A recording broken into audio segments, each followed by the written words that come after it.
உலகக்கோப்பை கால்பந்து தொடரில் அர்ஜென்டினா அணி 2-0 என்ற கோல் கணக்கில் ஆஸ்திரியாவை வீழ்த்தி ரவுண்ட் 16 சுற்றுக்கு முன்னேறியது. டலாஸில் நடைபெற்ற போட்டியில் அர்ஜென்டினா அணியின் லியோனல் மெஸ்ஸி 38வது மற்றும் 2வது பாதியின் கூடுதல் நேரத்தில் கோல் அடித்தார்.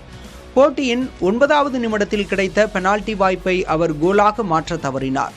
38வது நிமிடத்தில் அடித்த கோல் மூலம் உலகக்கோப்பை வரலாற்றில் தனது 17வது கோலை பதிவு செய்த மெஸ்ஸி ஜெர்மனியின் மிராஸ்லோவ் க்ளோசோவின் 16 கோல்கள் சாதனையை முறியடித்து அதிக கோல் அடித்த வீரர் என்ற புதிய சாதனையை படைத்தார். தொடர்ந்து 2வது வெற்றியை பெற்ற அர்ஜென்டினா அணி 6 புள்ளிகளுடன் அடுத்த சுற்றுக்கு தகுதி பெற்றது.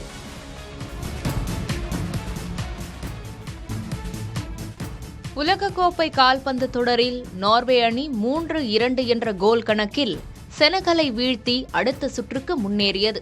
நார்வே அணியின் மார்க்கஸ் பெடர்சன் 43வது நிமிடத்தில் ஒரு கோலும், நட்சத்திர வீரர் எர்லிங் ஹாலாண்ட் 48 மற்றும் 58வது நிமிடங்களில் 2 கோல்களும் அடித்து வெற்றியை உறுதி செய்தனர். செனகல் அணியின் இஸ்மைலா சார் 2 கோல்கள் அடித்தும் அந்த அணி தோல்வியடைந்தது.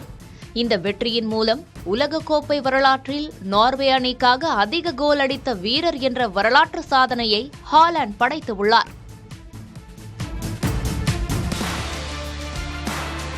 உலகக்கோப்பை கால்பந்து தொடரில் முக்கியத்துவம் மிகுந்த லீக் ஆட்டம் ஒன்றில் கொலம்பியா மற்றும் காங்கோ அணிகள் மோதுகின்றன. உஸ்பெகிஸ்தான் அணியை 3-1 என வீழ்த்திய கொலம்பியா இந்த போட்டியில் வென்றால் அடுத்த சுற்றுக்கு முன்னேறும். எனினும் போர்ச்சுகல் அணியை 1-1 என சமன் செய்த காங்கோ அணியின் அதிரடி பதில் தாக்குதல் வியூகத்தை முறியடிப்பதே தங்களின் இலக்கு என கொலம்பியா பயிற்சியாளர் நெஸ்டர் லோரென்சோ தெரிவித்துள்ளார்.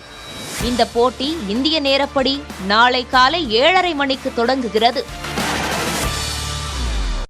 வயது என்பது வெறும் எண்தான், களத்தில் எப்போதும் எனது 100% பங்களிப்பை கொடுப்பதே இலக்கு என அர்ஜென்டினா கேப்டன் லியோனல் மெஸ்ஸி நிகழ்ச்சியுடன் தெரிவித்துள்ளார். ஆஸ்திரியாவுக்கு எதிரான கடினமான ஆட்டத்தில் இரட்டை கோல் அடித்த அவர் உலகக்கோப்பை வரலாற்றில் அதிக கோல்கள் அடித்த வீரர் என்ற வரலாற்று சாதனையை படைத்தார்.